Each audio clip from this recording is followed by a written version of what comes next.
Hello mommies, dear mommies, welcome my channel pregnancy health. My dear mommies, आप सभी को प्यार भरा नमस्कार, जय श्री कृष्ण, राधे राधे। डियर मॉमीज, आज की इस वीडियो में हम बात करने वाले हैं अपनी नॉर्मल डिलीवरी के बारे में। और नॉर्मल डिलीवरी तभी पॉसिबल है जब आपकी सर्विक्स डायलेट हो जाती है प्रॉपर। यदि आपकी सर्विक्स डायलेट नहीं हो पाती है तो आपको बहुत सारे कॉम्प्लिकेशन हो सकते हैं डिलीवरी के टाइम में। हो सकता है कि आपका सी सेक्शन हो। तो जब भी मॉमीज प्रेग्नेंट होती हैं, जब भी कोई लेडी प्रेग्नेंट होती है तो उसके माइंड में एक ही क्वेश्चन मार्क रहता है, क्या सब कुछ नॉर्मल हो जाएगा, क्या मेरी डिलीवरी नॉर्मल हो जाएगी। हर माँ यही चाहती है कि उसकी जो डिलीवरी है वो नॉर्मल हो, किसी भी प्रकार के कोई भी कॉम्प्लिकेशन ना हो। और नॉर्मल डिलीवरी जब होती है तो देखिए ऐसा होता है कि थोड़े टाइम के लिए हमें प्रॉब्लम होती है, कुछ घंटे के लिए, कुछ एक दो दिन के लिए हमें प्रॉब्लम हो सकती है, बट हम लाइफ टाइम के लिए बहुत ज़्यादा सिक्योर रहते हैं, हेल्दी रहते हैं। लेकिन सी सेक्शन जब होता है तो थोड़ी बहुत डिलीवरी तो नॉर्मल हो जाती है, मतलब इतना पेन नहीं होता है, लेकिन बहुत सारे कॉम्प्लिकेशन सी सेक्शन के साथ हमें फेस करने पड़ते हैं।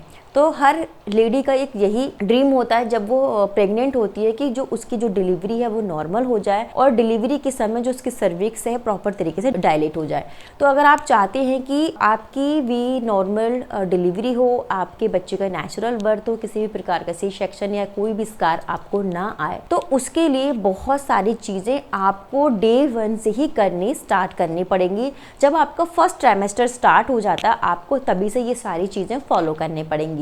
देखिए, एक नॉर्मल डिलीवरी के लिए 10 सेंटीमीटर तक जो सर्विक्स का मुंह खुलना, ओपन होना बहुत ज़रूरी है। अगर उतना नहीं खुलता तो फिर ऐसा होता है कि डॉक्टर को आर्टिफिशियल पेन देख के डिलीवरी करवानी पड़ सकती है, या कभी कभी पेन हो रहे होती हैं, काफ़ी पेन ले रही होती है, एक एक दिन निकल जाता है, पूरे 24-24 घंटे हो जाते हैं, लेकिन क्या होता है पेन प्रॉपर आते हैं, जो लिवर पेन होते हैं वो प्रॉपर आते हैं, बट सर्विक्स डायलेट प्रॉपर तरीके से नहीं होती, सर्विक्स का मुंह ही नहीं खुलता।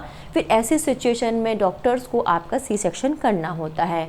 तो देखिए उसके लिए बहुत ज़रूरी है, देखिए आपने पहले की जो लेडीज़ देखी होंगी प्रेगनेंसी के समय में कि वो घर के पूरे काम करती थी अच्छे तरीके से, किसी भी प्रकार की हाउस हेल्प उनको नहीं मिलती थी, कोई मेड नहीं होती थी। आपने देखा होगा कि वो घर की क्लीनिंग, मोपिंग, स्वीपिंग, सारी चीज़ें, सारे टास्क वो करती थी, उठती बैठती थी, सब काम वो करती थी और बहुत स्मूथली उनकी जो डिलीवरी हो जाया करती थी। लेकिन आज के टाइम में क्या है, ऑलरेडी बॉडीज़ में इतने कॉम्प्लिकेशन होते हैं, हम बहुत ईजिली तो कंसीव भी नहीं हो पाता, और कंसीव हो भी जाता है तो इतने सारे कॉम्प्लिकेशंस ऑलरेडी होते हैं कि हम या तो कुछ काम नहीं करते हैं, रेस्ट पर होते हैं और नॉर्मल सारी चीज़ें होती हैं, लेकिन हम बहुत ज़्यादा काम नहीं करते हैं, और काम ना करने की वजह से हमारी फिजिकल एक्टिविटी नहीं हो पाती, और एक वो रीज़न भी है कि जिसकी वजह से हमारा नॉर्मल बेबी डिलीवर नहीं हो पाता है। ठीक है, तो आपको क्या करना है कि आप चाहते हैं कि आपका जो बेबी है वो ब्रीच ना हो, और आपका बच्चे का टाइम पे बच्चे का जो हेड है वो नीचे ड्रॉप हो जाए, अच्छी से सारी चीज़ें हो जाए, नॉर्मल डिलीवरी हो जाए, जो सर्विक्स का प्रॉपर तरीके से मुंह खुल जाए डिलीवरी के टाइम में, तो आपको ये सारी चीज़ें आपके फर्स्ट ट्रिमेस्टर से ही फॉलो करनी पड़ेंगी। नंबर 1 है आपको प्रॉपर वॉक करनी है। जी हाँ, वॉक आपको नहीं छोड़नी है। देखिए कुछ लोग कहते हैं कि मैम हमारे घर में बहुत ज़्यादा स्पेस नहीं है, या हमारे घर के बाहर बहुत ज़्यादा स्पेस नहीं है, या घर के बाहर हम अलाउ नहीं है। तो आप क्या कर सकते हैं, आपके घर में जितना भी एरिया है वहीं पर भी आप वॉक कर सकते हैं। आप अपने रूम में वॉक कर सकते हैं, आप अपने रूफ छत पर वॉक कर सकते हैं, आपके घर में अगर जगह है वॉक करने की वहाँ आप वॉक कर सकते हैं, लेकिन आपको आधा 1 घंटा सुबह शाम कंटिन्यू वॉक करना है। जी हाँ, वॉक करने से क्या होता है कि जो हमारी पेल्विक फ्लोर जो होता है वो मजबूत होता है, वो रिलैक्स होता है, वहाँ की जो चीज़ें हैं वो फ्लेक्सिबल होती हैं, और जैसे अगर आप वॉक नहीं करोगे तो वो चीज़ें वहीं की वहीं रहेंगी, मतलब फ्लेक्सिबिलिटी नहीं आएंगी। लेकिन जब आप डेली वॉक कर रहे हैं तो आपकी जो पेल्विक बोन है, जो आपकी पेल्विक मसल्स हैं, वहाँ पर रिलैक्स होगा, वो चीज़ें वहाँ से खुलेंगी, और जब आपका बेबी का जन्म होगा, बच्चे का जन्म होगा, तो वहाँ से बच्चे का जो सर है वो ईजिली वहाँ से बाहर निकल पाएगा। तो इसलिए आपका कंप्लीट 9 मंथ वॉक करना बहुत बहुत ज़रूरी है, तो वॉक आप ज़रूर करें। नंबर 2, जो पेल्विक पेल्विक फ्लोर एक्सरसाइज हैं वो आपको बहुत ज़्यादा मायने रखती हैं आपकी नॉर्मल डिलीवरी में और आपके सर्विक्स को डायलेट होने में। तो आप जितना हो सकता है आप पेल्विक फ्लोर वाली एक्सरसाइज करें, जिसमें कि आप एक कर सकते हैं बटरफ्लाई वेरी इंपॉर्टेंट।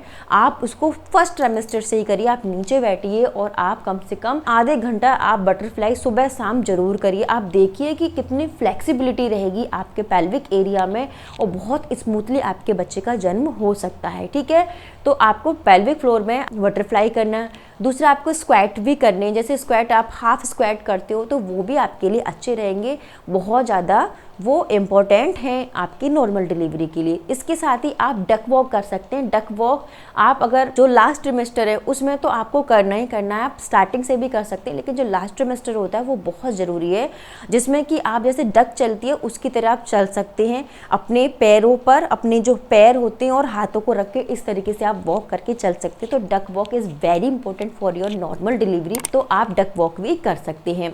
ठीक है, तो पेल्विक फ्लोर में बटरफ्लाई है, स्क्वैट है और अभी आपको बताया डक वॉक। जी हाँ, डक वॉक बहुत इंपॉर्टेंट है। तो ये सारी चीज़ें जो पेल्विक एक्सरसाइज है ये आप कर सकते हैं, इससे कि हमारी जो पेल्विक एरिया है वो रिलैक्स होती है और हमारी नॉर्मल डिलीवरी होने में ये बहुत ज़्यादा इंपॉर्टेंट रोल प्ले करती है। इसके साथ ही आपको स्ट्रेस फ्री रहना है, किसी भी प्रकार से आपको स्ट्रेस में नहीं रहना कि हम लोग बहुत ज़्यादा सोचते हैं कि नॉर्मल होगी, सिजेरियन होगी, कैसे होगी, दर्द ज़्यादा होगा, कम दर्द होगा, कैसे मैं लेबर पेन फेस करूँगी, सब कुछ हो जाएगा, लेकिन आपको है ना स्ट्रेस नहीं लेना। देखिए, हर एक औरत माँ बनती है, हर को इस सिचुएशन से गुजरना पड़ता है, तो जितना हो सकता है गहरी गहरी सांसें आपको लेनी है और आपको स्ट्रेस फ्री रखना है, अपने आप को स्ट्रेस फ्री रखना है। जितना आप अपने आप को स्ट्रेस फ्री रखेंगे, आप यकीन मानिए आपकी नॉर्मल डिलीवरी में ये सारी चीज़ें बहुत मायने रखती हैं। पॉजिटिव रहिए, स्ट्रेस फ्री रहिए, एक्सरसाइज करते रहिए, जितना आपको डॉक्टर ने आपने सजेस्ट किया है लिक्विड लीजिए। ठीक है, और जो चीज़ें वो आपको अवॉइड करने लायक, आपको अननेसेसरी अगर आप ट्रैवलिंग कर रहे हो वो नहीं करना है, स्ट्रेस नहीं लेना है, स्ट्रेस फ्री रहना है और खान पान पर विशेष तौर पर ध्यान रखना है, तो आपकी डेफिनेटली नॉर्मल डिलीवरी होगी। ठीक है, जब भी आप खाना खा रहे हैं तो कोशिश करें आप खाना ज़मीन पर बैठकर खाएं, ज़मीन पर चटाई पर बैठ के खाएं, अपने जो लेग्स हैं उनको क्रॉस करके बैठे हो, वहाँ ज़मीन पर बैठकर खाना खाएं। आप यकीन मानिए ये बहुत अच्छा रहता है आपके डाइजेशन के लिए, आपके बच्चे के लिए ये बहुत ज़्यादा इंपॉर्टेंट रहता है। कुछ पीछे बैक सपोर्ट ले लें और आप धरती पर बैठकर खाना खाएँ कुछ बिछाकर, तो ये आपके लिए बहुत अच्छा है, आपकी नॉर्मल डिलीवरी के लिए, आपके सर्विक्स को डायलेट होने के लिए। तो माय डियर मॉमीज, ये सारी चीज़ें आपको ज़रूर करनी है। यदि आप ये सारी चीज़ें आप फर्स्ट मंथ से 9th मंथ तक कर लेते हैं तो कोई भी आपकी नॉर्मल डिलीवरी को नहीं रोक सकता। हाँ, कुछ ऐसे कॉम्प्लिकेशंस आ जाते हैं, जैसे लास्ट टाइम में ऐसा हो जाता है कि बेबी ब्रीच हो गया या बच्चे के गर्दन में जो कॉर्ड होती है, अम्बिलिकल कॉर्ड, वो फंस जाती है और कभी कभी बच्चा पॉटी पास कर देता है। तो ऐसी सिचुएशन में कभी कभी नॉर्मल डिलीवरी नहीं हो पाती है। ठीक है, तो वो एक अलग कंडीशन है, बट आप ये सारी प्रिपरेशन करें कि मुझे नॉर्मल डिलीवरी करनी है, तो आप ये सारी प्रिपरेशन अपनी स्टार्टिंग डेज से करें तो डेफिनेटली आपकी नॉर्मल डिलीवरी होगी। तो I hope my dear mommies ये वीडियो आपके लिए बहुत अच्छी होगी। यदि आपको ये वीडियो अच्छी लगी तो प्लीज़ इस वीडियो को लाइक शेयर जरूर करिएगा। मैं ऐसे ही इंपॉर्टेंट वीडियोज़ आपके लिए लेकर आती रहूँगी। मैं नेक्स्ट वीडियो में मिलती हूँ नेक्स्ट टॉपिक के साथ, तब तक के लिए नमस्कार।